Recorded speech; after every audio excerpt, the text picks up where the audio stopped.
Porter Hernandez with the Low Blow and Southwest Fight News here with Jarrett Hurd. So, Jarrett, you're here at the same time. Austin, is this kind of awkward? Nah, man. You know, I seen Austin a couple times in and outside of the gym. You know what I'm saying? It's no type of nothing personal. You know, it's business and respect and neutral. You guys have been, for the most part, pretty respectful of each other's skills. Right. Why is it important for you to have this fight, and why did you ask for it? Because, you know, I want to be the best. In order to be the best, you got to beat the best. And I feel like Austin Trout is one of the guys that, even though he has 3 losses on the top level competition, in order to fight on the top level competition, you got to get past a guy like Austin Trout. So I feel like this fight right here will take me there. What would a win over him mean to you? Everything, man. And it'd be more important if I get a stoppage, because within those 3 losses, you know, it was all title fights, but he never been stopped. He been put down on the canvas to get back up to finish the fight.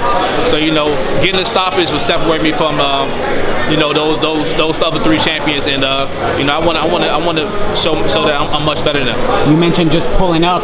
What was the travel delay about? What happened there? The train, man. You know, the train was supposed to be here around 12 something. It ended up, you know, I'm getting here like around 1:20, something like that. So that's the reason why we're a little late, and our bags are in the car still, so we didn't have any chance to pack, man. So, yeah. This is your first defense of the title. What's it like to defend it against someone with such a resume like Trout? Like I said, man, this is my second time fight here in New York, and they always show me love, and to defend my title here in Brooklyn, man, it's an honor, man. And Swim Nation is definitely going to be in the house. I just can't wait to put on the show. Best of luck. Thanks, man. Appreciate it. Where'd you take the train from? Maryland. Do you fly ever?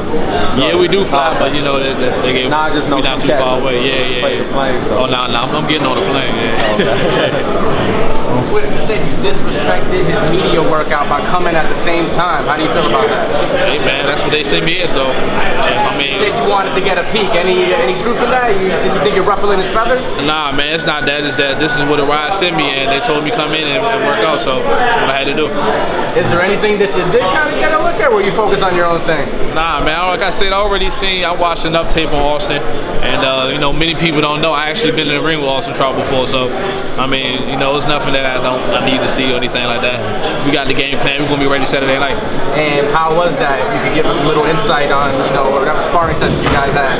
Was it competitive? You know, it was.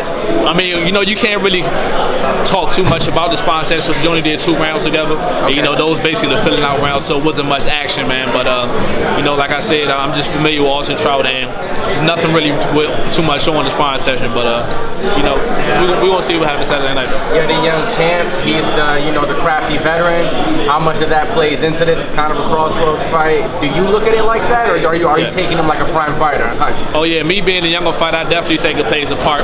I feel like Austin Trout in his last 2 fights with Lara, and compared to his fight, Charlo, and compared to his fight when he fought Canelo and Cotto and them guys, he's a little flatter than he usually be, and he like his age is getting to him a little bit. I wouldn't say it's a big factor, but he ain't as mobile as he used to be. I feel like in those last 2 fights. But you know, we're not gonna say that's the reason. I know he's trained hard for the fight. I know he's coming prepared, so we're gonna see what he do. Was there any kind of fandom back when you were coming up and he was, you know, that it guy? Is it? Are you fighting somebody that you admired a little bit? Or? Oh yeah, man. We was always rooting for Austin, you know. But like I said, to be honest with you, I used to watch him on TV all the time. When he won this fight with Cotto, I was rooting for him. Yeah. And, you know, we was always rooting for Austin, man. But like I said, it's just respect there. You know, he's a respectful guy, nothing personal, just business, and he's in the way right now. You mentioned being in the ring with him. How long ago was that, and what fight camps were you each getting ready for back then? That was a little while ago. That was before my TV debut, so I say back in 2015. I think it was back then, you know, this spot, but it was only like 2 rounds. So I asked him this question: is there a parallel between his fight with Miguel Cotto and your fight with him now? Do you feel you're in the role that he was against Miguel Cotto now against him? Yeah, kind of, sort of like he's defending his title, and you know, kind of more guys was picking Miguel Cotto to win that fight, and I don't know the odds on this one, but I see a lot of guys are going with Austin Trout on this fight, so you know, it's kind of something similar, but at the end of the day, I like to be counted out and doubted, because when I win, it's even better.